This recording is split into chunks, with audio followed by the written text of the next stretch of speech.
Alors que la diplomatie tente à Istanbul, les armes, elles, ne se taisent pas, bien au contraire. L'attaque menée le 1er juin par l'Ukraine contre 4 bases militaires russes a montré, une fois de plus, que la guerre entre Moscou et Kiev se déroule de plus en plus dans le ciel. Selon les renseignements ukrainiens, 41 bombardiers russes ont été détruits, soit 34% des moyens stratégiques, avec un dommage économique estimé à 7 milliards de dollars. L'opération Toile d'araignée, préparée pendant 18 mois dans le plus grand secret, même la Maison-Blanche n'était pas informée, a été exécutée avec une flotte de seulement 117 drones, cachés dans une maisonnette en bois, capable de frapper des objectifs situés à plus de 4000 km du front officiel, comme la base de Beleïa, dans la région russe d'Irkoutsk.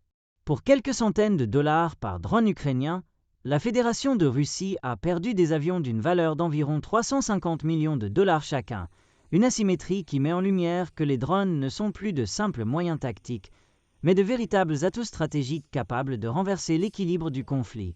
La réaction du Kremlin a été immédiate.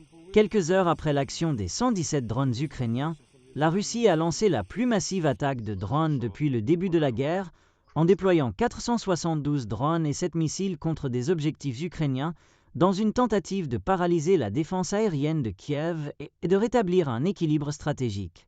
Les drones sont devenus des outils clés dans la guerre moderne, notamment dans les conflits hybrides comme celui entre la Russie et l'Ukraine, qui voit une combinaison de plus en plus fréquente de moyens et d'opérations militaires conventionnelles, armées, missiles, chars et irréguliers, sabotage, guerre de guérilla, cyberattaques, désinformation, utilisation de drones à faible coût, etc.